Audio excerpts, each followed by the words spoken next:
The strongest people you'll ever meet aren't the loudest. They're not the ones flashing power, screaming confidence, or chasing applause. The strongest people in the room are often the quietest because they've mastered something sacred. The ability to say no, not out of fear, not out of insecurity, but from clarity, from conviction, from the deep, immovable knowing of who they are and who they refuse to be.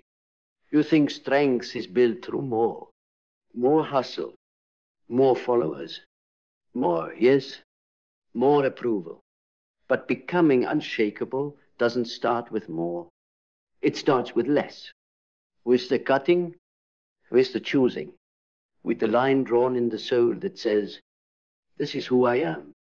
And everything that doesn't honor that must go. You become unshakable the moment you stop apologizing for protecting your peace.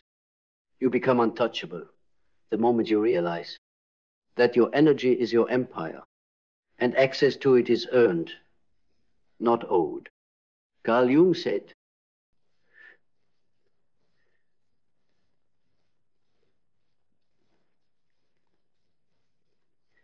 is the privilege of become who you truly are. But the price of that privilege is saying no to everything that tries to make you forget. You were not born to be everything to everyone. You were not built to say yes to every call, every offer, every plea for attention. You were not designed to be stretched thin in the name of being nice. You were built to be solid, not soft, whole, not hollowed out by obligation. But the world doesn't want you solid. It wants you compliant, approachable, predictable, exhausted.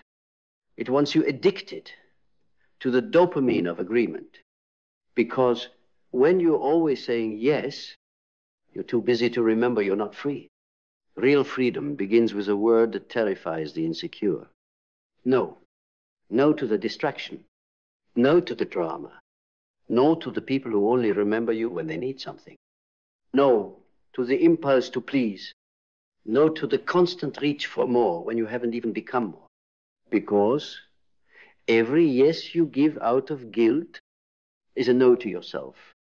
Every yes you give from fear is a permission slip for your boundaries to be broken. And the psyche remembers. It tracks every betrayal. Every time you silence yourself. Every time you tolerate what used to be unacceptable. Every time you go against your intuition to keep the peace. It remembers and it builds resentment, buries rage, cripples clarity. To become unshakable, you must detox from approval. You must stop performing and start protecting.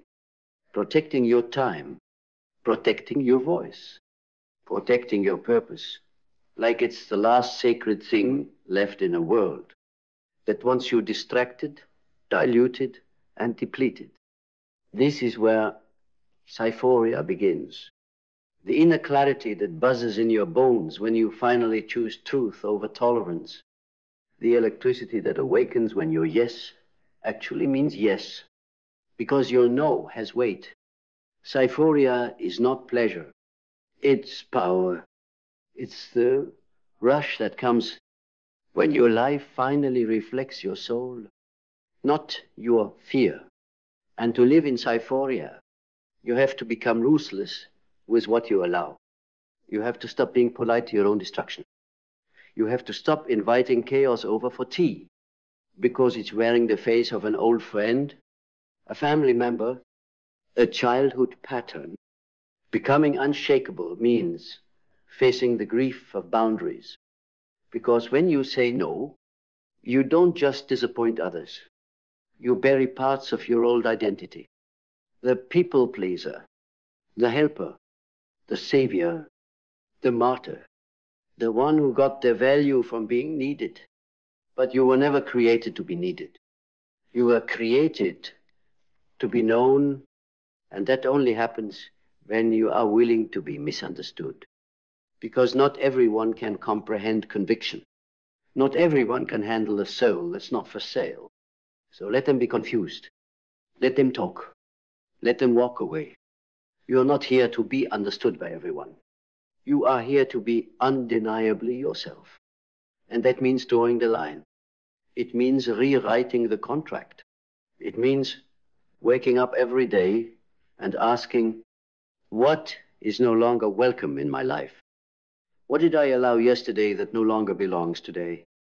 What am I still holding on to that's making me weak, unclear, unavailable to my future? Because you cannot become unshakable if you are still addicted to comfort. Comfort in your patterns. Comfort in your excuses. Comfort in your fake yes. The yes that keeps you small. The yes that waters you down. The yes that gets you applause, but robs you of alignment. Discipline doesn't just mean doing the hard things. It means saying no to the easy ones. It means walking away from what is almost right, so you can finally meet what is exactly aligned.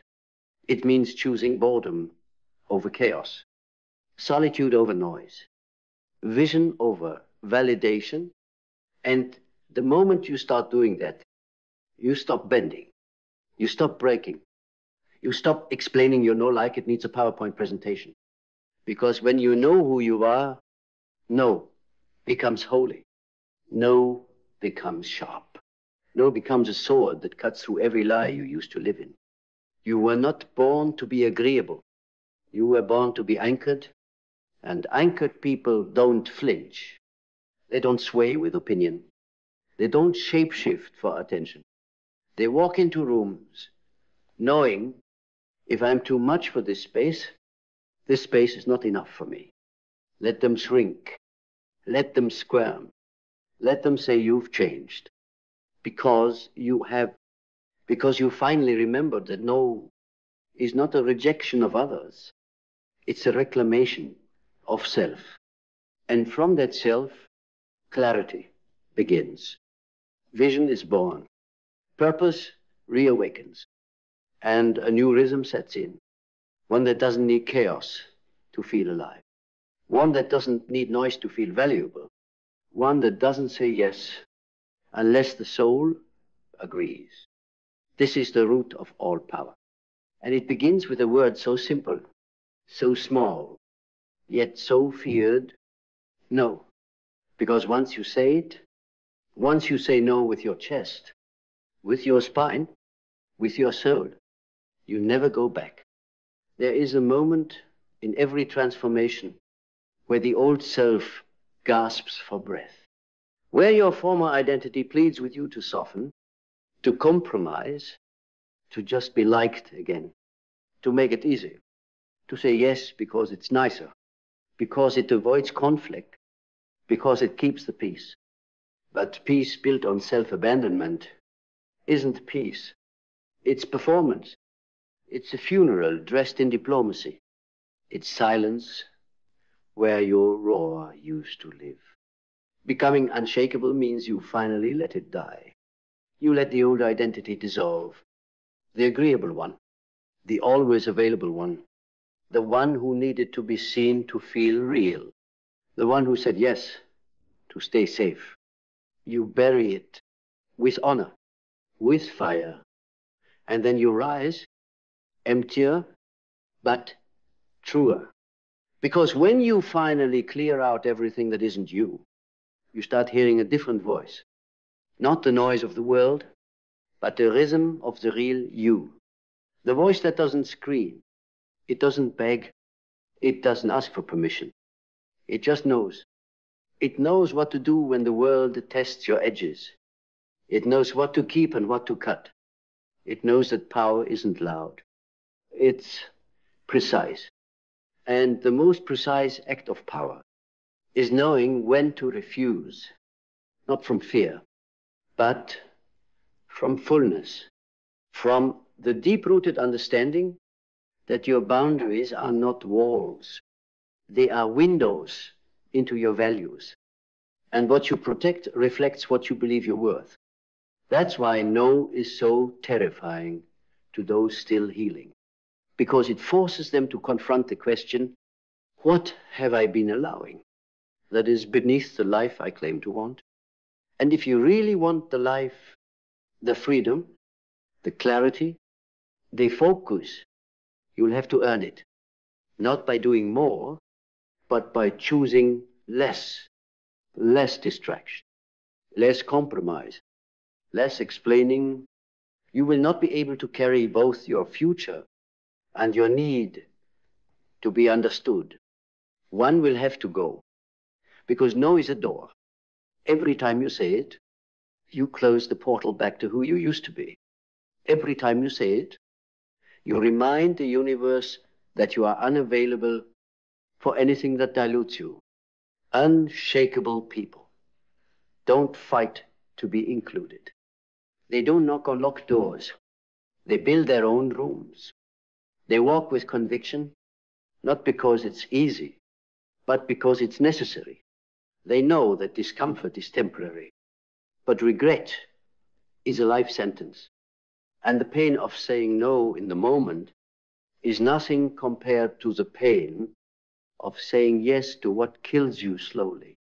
So they choose the moment, they feel the sting, they let the silence follow the no.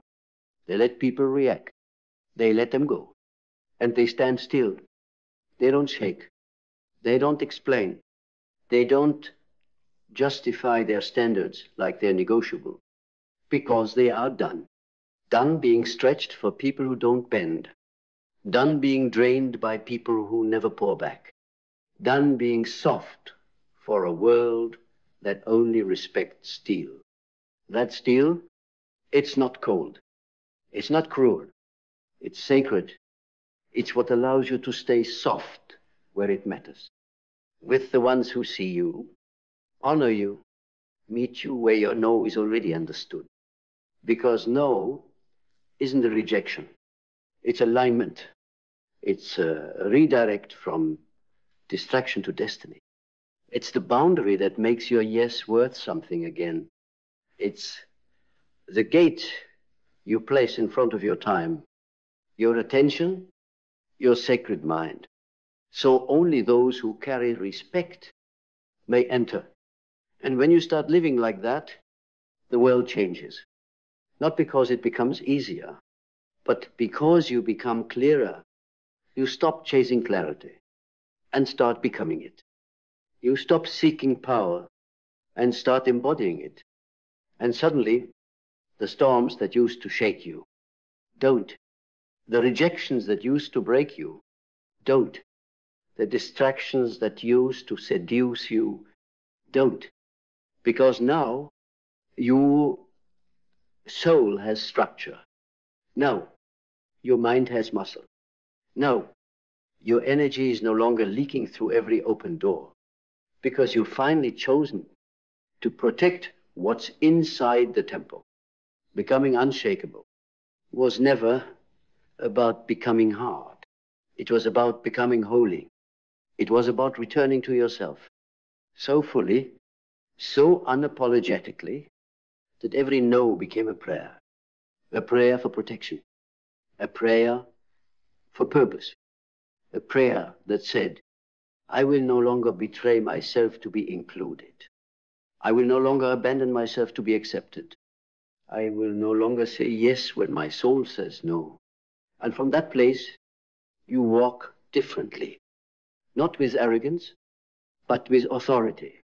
The quiet, grounded kind that doesn't need to prove anything, because you are the proof. You survived. You remembered. You reclaimed. And now you are unshakable.